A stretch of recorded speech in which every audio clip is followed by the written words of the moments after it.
Bienvenue dans cette édition du journal sur FM Télévision, une édition consacrée essentiellement à la rétrospective de la semaine. Avant toute chose, les sommaires.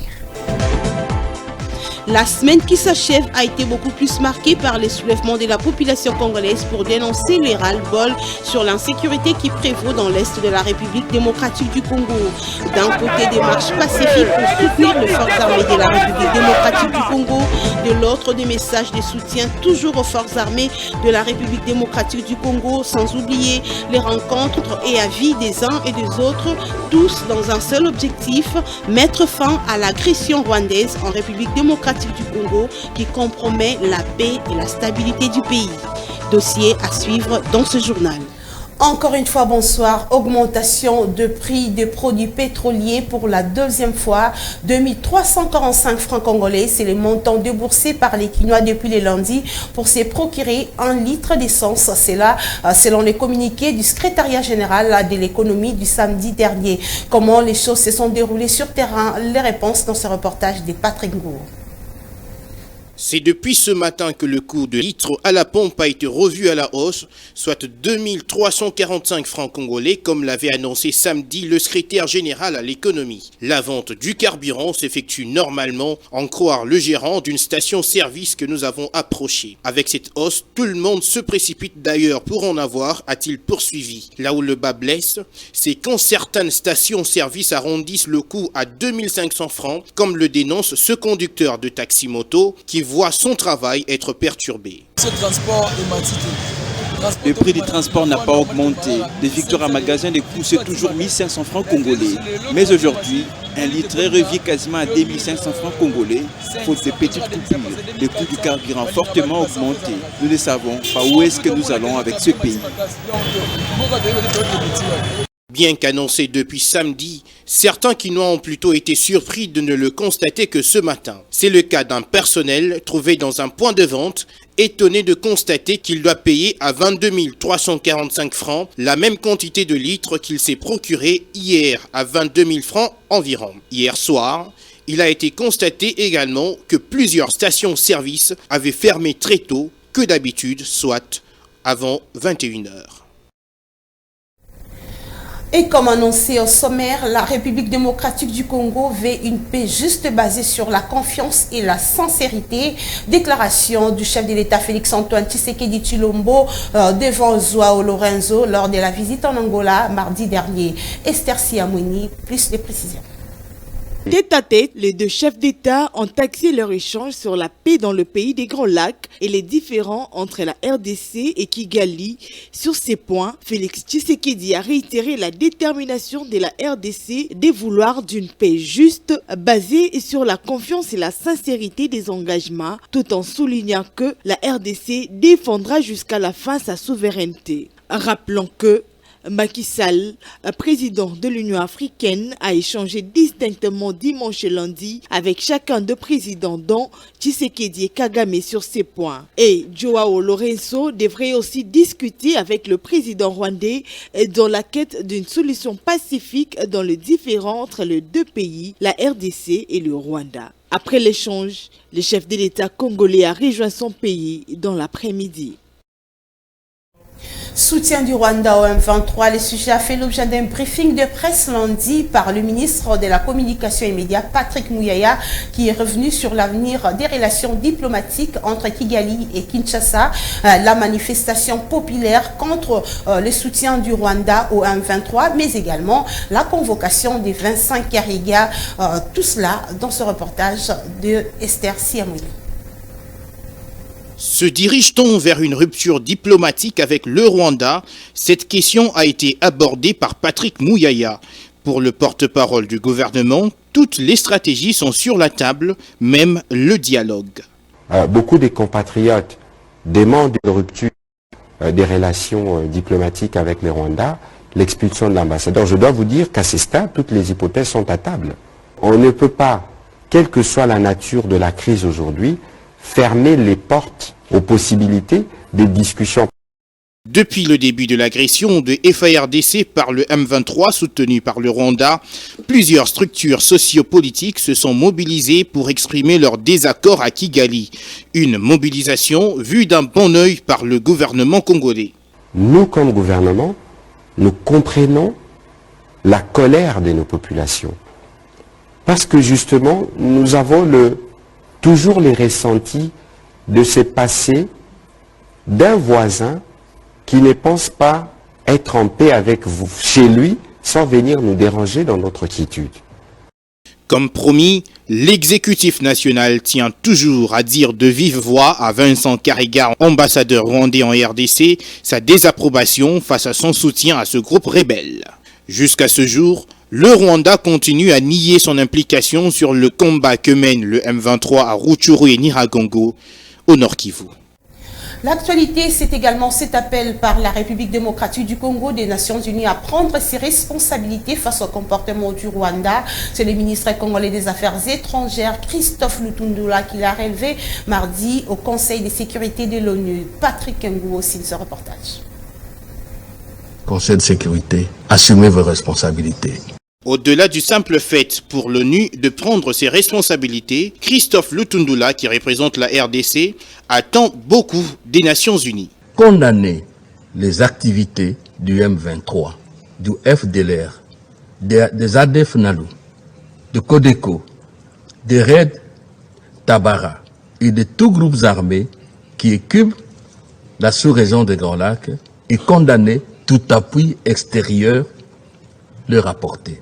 Exiger, et vous l'avez déjà fait dans le passé, il y a 10 ans, du M23, de déposer les armes. En dehors de ces recommandations, la facilitation d'un dialogue sincère entre Kinshasa et Kigali n'est pas à exclure.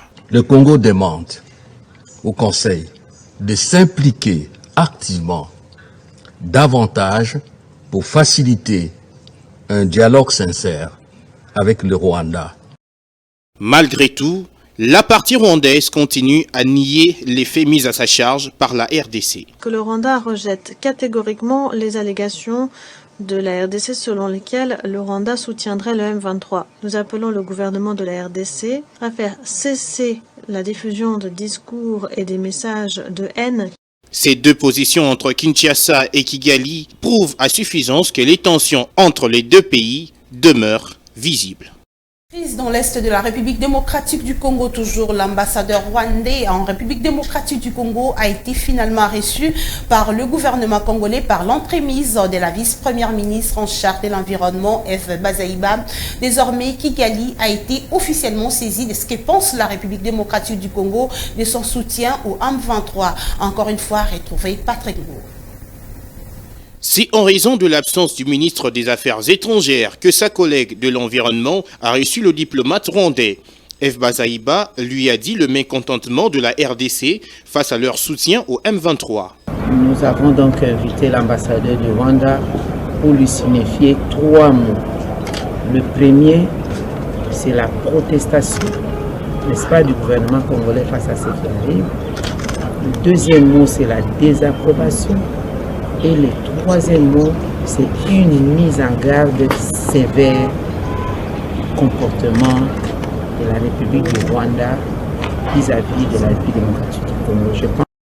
Pour Vincent Karega, c'est à la RDC et au Rwanda de décider sur la durée de son séjour à Kinshasa. Ce n'est pas à moi d'estimer, je suis un envoyé du Rwanda et je suis reçu par la RDC. C'est aux deux pays d'estimer la nécessité et la durée de ma présence. Le message est destiné à la République du Rwanda, à mes autorités. Je ne peux pas dévoiler le message des autorités. Le contenu du document remis à l'ambassadeur rwandais en RDC n'étant pas dévoilé, il faut cependant relever que les Congolais de tous bords s'attendaient à des sanctions on ne peut plus sévères dans son expulsion du territoire congolais et la rupture de toute relation diplomatique avec le Rwanda. Et face à la crise qui prévaut dans l'Est de la République démocratique du Congo, le coordonnateur de la nouvelle société civile invite les Congolais à privilégier l'amour de la patrie. Jonas Tchombela a par ailleurs souhaité la rupture des relations bilatérales entre la République démocratique du Congo et le Rwanda. Ses propos dans ce reportage d'Esther Siemoni. Face à cette indifférence de la communauté internationale et la détermination satanique du Rwanda, il ne reste plus qu'aux Congolais, seuls et eux seuls, de prendre leur destin à main, de taire nos différends pour sauver la nation congolaise, notre alma mater, en danger, et sa population face aux velléités expansionnistes du Rwanda et de son Kagame. D'apporter notre soutien total aux forces armées de la République démocratique du Congo à travers la mobilisation générale sur l'ensemble du territoire national, cela à travers le front d'éveil patriotique face à l'agression barbare de notre pays par le Rwanda et les terroristes du M23 avec en tête M. Paul Kagame. Enfin, au gouvernement de la République démocratique du Congo de procéder toute affaire cessante à la rupture des relations diplomatiques et la fermeture immédiate des frontières avec ce pays que le Rwanda, qui n'a pour profession que déstabiliser les pays voisins. Vous avez certainement compris qu'il s'agissait d'un propos recueilli, un nom d'un reportage, comme je l'ai dit tantôt. Il ne pouvait pas rester indifférent face à la situation qui prévaut dans l'Est de la République démocratique du Congo. Ce sont les chefs des confessions religieuses de la République démocratique du Congo qui s'insurgent contre les attaques répétées de groupes armés qui endeuillent la population congolaise en général et particulièrement celle de l'Est de la République démocratique du Congo. Les représentants de la plateforme Confession religieuse l'ont fait savoir au cours d'un message à l'intention de l'opinion en général. C'était au nouveau siège de la CINE à la Gombe. Suivi. Du poing sur la table, les chefs des confessions religieuses de la République démocratique du Congo s'opposent sur les attaques répétées des groupes armés qui ont occasionné la mort de plus de 6 millions de Congolais. Les chefs des confessions religieuses condamnent énergiquement cette énième attaque des groupes armés qui meurtrissent et endeuillent une fois de trop la population congolaise en général et celle de l'Est en particulier. Les chefs des confessions religieuses encouragent le gouvernement dans sa mission régalienne d'assurer l'intégrité territoriale et la sécurité des Congolais et de leurs biens. Ils exhortent à renforcer davantage les moyens logistiques conséquents afin d'appuyer les FRDC dans leur mission de protéger la nation. Dans leur adresse, les chefs des confessions religieuses qui ne jurent que sur les rétablissements de la paix, la vie et la justice invitent toutes les parties prenantes à préserver la cohésion nationale. Les chefs des confessions religieuses recommandent à la CIRGL, à l'Union africaine et à toute la communauté internationale de s'assumer en établissant sans complaisance les responsabilités des forces apparentes et de leurs tireurs de ficelles impliqués dans le macabre dessein de la déstabilisation de la partie est de la RD Congo. Le président de la plateforme Confession religieuse, l'évêque général Dodo Kamba, a, avec un ton élevé, mis en garde tout celui qui s'hasarderait à continuer cette mésaventure. Dans ce message, nous avons dit clairement que trop c'est trop, ça ne peut plus continuer, on ne peut plus continuer à faire couler le sang dans notre pays. Et il y a une parole qui me revient de temps en temps. Nous disons notre sol n'est pas prêt à continuer à recevoir le sang de ses fils. Alors tout celui qui s'amusera à traverser les frontières pour venir détruire et déstabiliser ce pays, nous prions le Dieu qui marche avec nous. Celui-là, non seulement qu'il échouera, mais il lui sera retourné ce qu'il veut contre notre pays. La prière pour implorer la grâce divine a sanctionné la fin de ces messages adressés à l'opinion tant nationale qu'internationale. Et de son côté, sa grandeur, le prophète Kondempolo Dominique, représentant les gars de l'église Lilo Bananzambe, a, à travers un message de soutien aux forces armées de la République démocratique du Congo, invité les Congolais à la solidarité nationale. Suivez-le dans cet extrait sélectionné pour vous par Plamedi Tondo.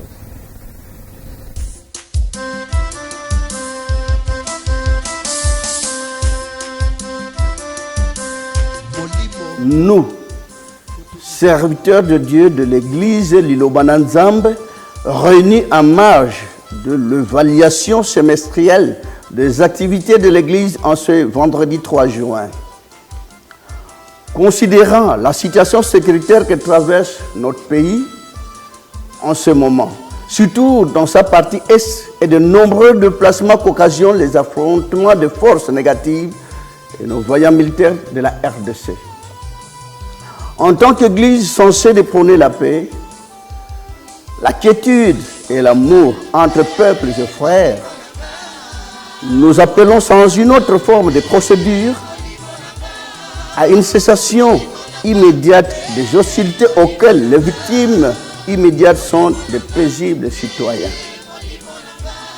Nous sollicitons auprès du gouvernement central, de la MONUSCO et des différentes organisations de la société civile de privilégier le dialogue et la voie diplomatique pour éviter à notre population les tueries des trop.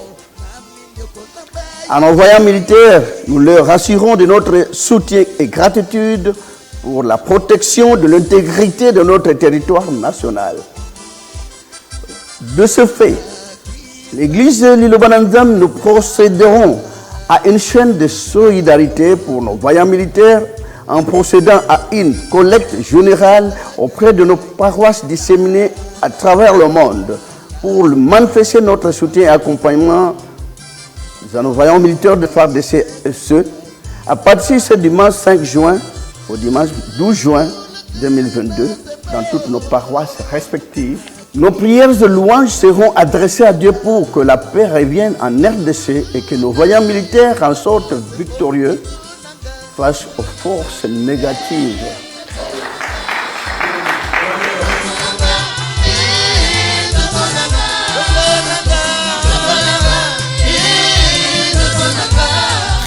Dans l'Est de la République démocratique du Congo, toujours des manifestations anti-Rwanda s'est multipliées à travers le pays pour dénoncer leur soutien au M23. Le jeudi, le parti Nouvel Élan d'Adolphe Muzito était en sitting devant l'ambassade du Rwanda dans la commune de la Gombe pour exprimer sa désapprobation de la guerre imposée par Kigali aux forces armées de la République démocratique du Congo. Richard Kebeya, Absalom Koubelana.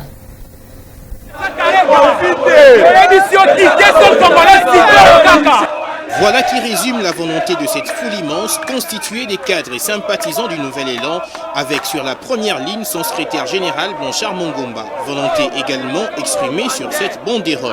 Cette déclaration prouve à suffisance comment ils sont révoltés sur l'affaire Rwanda. Suite à la recrudescence d'actes de violence menés par des groupes terroristes d'essence rwandaise, oblige ce jour le Nouvel Élan à prendre position en mettant une fois encore le gouvernement de la République démocratique du Congo face à ses responsabilités concernant les menaces explicites de M. Paul Kagame de continuer à porter atteinte à la sécurité des Congolais. D'autres manifestants n'ont pas également manqué de s'exprimer. Si Karega continue à se cacher ou à faire la tête dure de passer outre la volonté populaire, nous serons ici tous les jours. La communauté internationale est complice avec les Rwandais qui sont en train de nous massacrer. Les FARDC sont frappés fort, qu'elle ne recule pas, c'est maintenant question de patriotisme. Au demeurant, ce sit-in n'a pas connu de pertes en vies humaines ni de dégâts matériels car encadré par la police partant de l'ambassade du Rwanda jusqu'au point des chutes à la gare centrale. Il y a eu encore du monde ce vendredi dans les rues de Kinshasa dans le cadre toujours des manifestations anti-Rwanda. Cette fois-ci, c'était le tour de décider d'exiger une rupture systématique de relations diplomatiques avec le Rwanda. Martin Fayulu, leader de l'ECD, a marqué sa présence depuis le point de départ à la place Super Lemba. Encore une fois, retrouver Richard Kebeya et Absalom Koubelana. C'est lors de l'arrivée de Martin Fayulu que cette marche a débuté. Direction le palais du peuple pour décrier l'activisme du M23 soutenu par le Rwanda. Bon, le motif de notre marche, c'est d'abord de s'opposer à l'agression du Rwanda en République démocratique du Congo. Kagame ne respecte absolument personne. Si Kagame respectait Félix, il n'allait pas obliger à Félix de libérer ces 2 militaires qui sont pourtant venus au Congo pour tuer les Congolais. La procession se déroulait normalement jusqu'à ce que des accrochages éclatent vers Yolo Médical entre militants de l'ECD et ceux présentés comme proches du parti présidentiel. Quelques dégâts matériels et blessés sont à signaler de deux côtés. La marche se poursuit quelques minutes après pour chuter au siège de l'ECD au lieu du palais du peuple comme initialement prévu. C'est là que l'homme de la vérité des urnes s'exprime. Pendant 3 heures. Nous avons marché pendant 3 heures pour montrer à la face du monde que nous, natifs du Congo, nous voulons l'unité. Nos ennemis envoient des supplétifs en faisant ce que Kagame fait en envoyant des M23, or que c'est le Rwanda qui est derrière. M23, or c'est le Rwanda qui est derrière. Cette manifestation met une fois de plus en relief le vœu de la clameur publique qui exige la rupture de toute relation avec le Rwanda. Sachez également que l'armée congolaise consolide ses positions dans les régions qui ont été les théâtres des affrontements avec le M23 soutenu par le Rwanda. C'est ce qui renseigne le compte rendu du Conseil des ministres de vendredi dernier.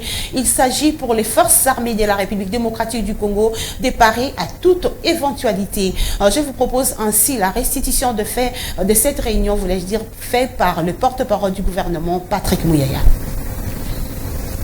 À son tour, le ministre de la Défense nationale est revenu sur la situation sécuritaire dans les zones opérationnelles dans l'étendue du territoire congolais.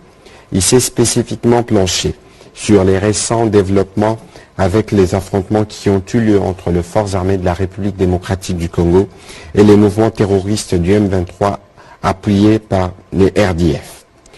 Le ministre de la Défense a assuré que les services veillent sur la menace ouverte contre la République démocratique du Congo par le Rwanda sous la couverture des terroristes des M23 que ses forces de défense appuient dans les hauteurs des monts Tchanzu, Runyonyi et Sabinyo dans les territoires de Rutshuru. Pour parer à toute éventualité, les forces armées de la République démocratique du Congo ont renforcé leur présence dans cette partie du pays. Changeons de chapitre à présent. La page de la loi électorale est complètement tournée à l'Assemblée nationale le jeudi. La loi électorale toilettée par la commission politique administrative et juridique de la Chambre basse du Parlement a été votée à l'unanimité. Patrick Kangouo nous dit plus. Tous les 405 députés nationaux présents à cette plénière ont voté pour cette proposition de loi en absence des élus de l'opposition qui campent sur leur position visant le consensus autour du processus électoral. Dans quelques instants, cette proposition de loi du G13 qui est passée au peigne fin à la commission PAJ de la Chambre basse du Parlement sera envoyée en seconde lecture un peu plus haut, soit au Sénat. Cette proposition de loi, souligne-t-on, est restée dans la logique des options levées autrefois par la représentation nationale lors d'une plénière. Par ailleurs, les députés du camp Katumbi n'ont pas visiblement trouvé leur compte dans ce vote.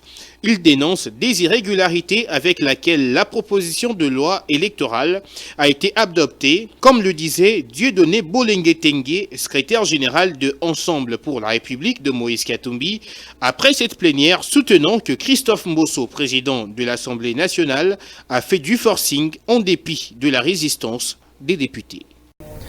Enseignement supérieur et universitaire à présent, le relogement des étudiants de l'UNIKIN des Hommes va se faire de manière progressive. L'annonce a été faite par le ministre de l'Enseignement supérieur et universitaire Moïndo Zangui à l'issue d'une descente effectuée à ces sites universitaires pour s'enquérir de l'avancement des travaux de réhabilitation de ces Hommes. Fini les spéculations autour du relogement des étudiants de l'université de Kinshasa dans les Hommes. Le ministre de l'Enseignement supérieur et universitaire qui a planifié l'opération de manière progressive a souligné que ce sont d'abord les filles puis les finalistes qui occuperont en premier ces Hommes. La décision a été prise pour ne pas perturber les travaux qui se déroulent sur les sites du campus conformément à la promesse faite par le président de la République. Le chef de l'État nous a instruit pour que nous puissions venir voir d'abord l'état d'avancement des travaux. Et là, nous constatons qu'il y a un certain nombre de hommes qui sont presque prêts. Et donc, comme le chef avait pris l'engagement d'équiper les hommes, nous n'attendons que l'équipement pour reloger de manière progressive. Et comme nous l'avions souhaité, comme les étudiants aussi l'ont souhaité, on va commencer par les filles, lorsque leurs hommes seront équipés, et puis par les finalistes, lorsque les hommes plateaux seront équipés. Le ministre de l'Enseignement supérieur et universitaire a en outre annoncé la mise en place des dispositions sécuritaires de l'université de Kinshasa. Nous ne pouvons pas avoir un site comme l'université de Kinshasa, la plus grande université du pays, où les gens peuvent venir de gauche-droite, venir semer les troubles sur le site. Donc dans ce projet, il a été prévu de clôturer l'ensemble du terrain de l'INIKIN. Cette descente du patron de l'enseignement supérieur et universitaire va certainement apaiser l'attention des étudiants qui exigent leur retour imminent dans les homes à travers quelques manifestations des rues organisées la semaine dernière. Et dans un autre registre, le chef de l'État Félix Tshisekedi s'insurge contre le non-respect de la loi sur la sous-traitance, surtout dans le secteur minier. Lors du Conseil des ministres du vendredi dernier, le président de la République a instruit les gouvernements à prendre des dispositions nécessaires pour ce faire. On écoute à ce sujet le porte-parole du gouvernement, Patrick Mouyaya. Au regard des difficultés notées dans les différents rapports sur la mise en œuvre de la loi sur la sous-traitance, le président de la République a de la résistance de certaines entreprises donneuses d'ordre principalement dans les secteurs miniers. Malgré le fait que le taux d'accès au marché des sous-traitances ait connu une augmentation statistique sur les 2 dernières années, cette augmentation semble être purement numérique et ne se traduit pas en termes de volume d'affaires confiés aux sous-traitants à capitaux congolais. Tirant les conséquences de ces constats, le président de la République a encouragé l'autorité des régulations de la sous-traitance dans les secteurs privés ARSP de procéder dès la semaine prochaine à un contrôle rigoureux des activités des sous-traitances commandées par les entreprises donneuses d'ordre et d'appliquer, les cas échéants, la sanction ultime de fermeture administrative momentanée de toute entreprise récalcitrante, telle que prévue dans l'article 28 de la loi sur la sous-traitance. Le chef de l'État a invité toutes les autorités concernées par la mise en œuvre de cette sanction, notamment les gouverneurs de province, de collaborer, chacun dans la limite de ses compétences avec les instances judiciaires et d'établir une synergie permettant à l'ARSP d'accomplir ses missions afin d'assurer la promotion des entreprises à capitaux congolais et de faire émerger une classe moyenne dans notre pays. Agir pour protéger les enfants, voilà les fondements même de la déclaration de la Journée internationale des enfants victimes innocentes de l'agression par les Nations Unies chaque 4 juin. À ces propos, la Fondation Maloua Télévision a rencontré dans les rues de Kinshasa un enfant ayant fui la maison de ses parents en raison de l'agression. Esther Siamouini et Florent Okita. Les enfants partout à travers la planète n'ont pas tous la même chance. Il arrive que certains d'entre eux soient victimes d'agressions. En cette journée des enfants victimes innocentes de l'agression, les Nations Unies veulent bannir les violences que subissent des milliers d'enfants.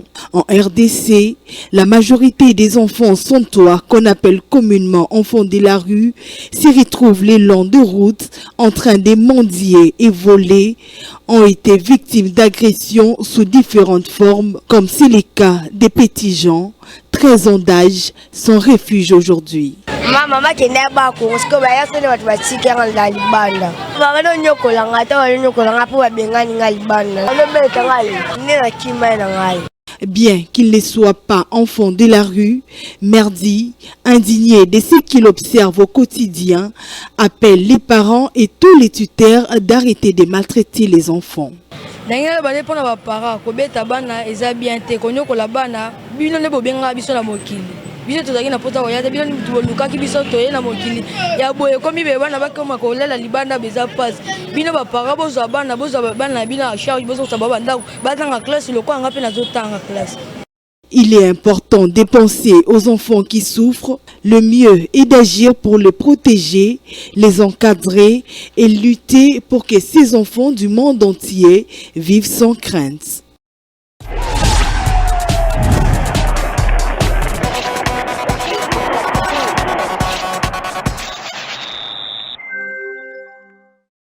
Un mot sur les sports avant de nous séparer. Belle reprise du championnat pour les FC Renaissance du Congo qui a battu la jeunesse sportive de Kinshasa sur les scores de 2-1 en présence de plusieurs supporters. Mbala, Titon et Foura ont marqué pour le compte du club orange de la capitale, et cela dans le cadre de la Lina Foot. Lionel Ngolo. Le FC Renaissance du Congo ne lâche rien en cette reprise du championnat national, vainqueur face à la jeunesse sportive de Kinshasa sur le score de 2-1 hier lundi au stade de Martyr de la Pentecôte. Pour la reprise, on peut tout de suite remarquer la lourdeur dans le joueur et le manque de rythme après avoir été privé de la compétition pendant plusieurs mois. À 5 minutes de la pause, JSK ouvre le score et mène désormais au score 1-0, un avantage qu'elle conservera jusqu'à la pause. Renaissance du Congo, offensé par ce but surprenant, va réagir très vite. 2. Les retours des vestiaires grâce à Mbala Titon qui égalise pour les clubs orange de la capitale.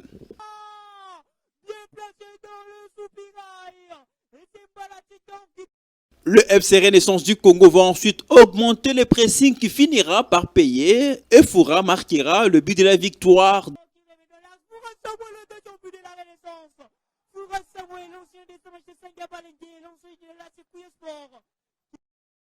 2-1 en faveur des Rennais qui reprennent le championnat par cette belle victoire. Sachez que le FC Renaissance du Congo, classé très loin au classement, va devoir rester concentré pour le prochain match. Ça sera le dimanche contre Don Bosco. C'est par cette note sportive que nous bouclons complètement cette édition du journal sur FM Télévision. Mais avant de nous séparer, le rappel des titres. La semaine qui s'achève a été beaucoup plus marquée par les soulèvements de la population congolaise pour dénoncer les ras-le-bol sur l'insécurité qui prévaut dans l'est de la République démocratique du Congo. D'un côté, des marches pacifiques pour soutenir les forces armées de la République démocratique du Congo, de l'autre, des messages de soutien toujours aux forces armées de la République démocratique du Congo, sans oublier les rencontres et avis des uns et des autres, tous dans un seul objectif, mettre fin à l'agression rwandaise en République démocratique du Congo qui compromet la paix et la stabilité du pays.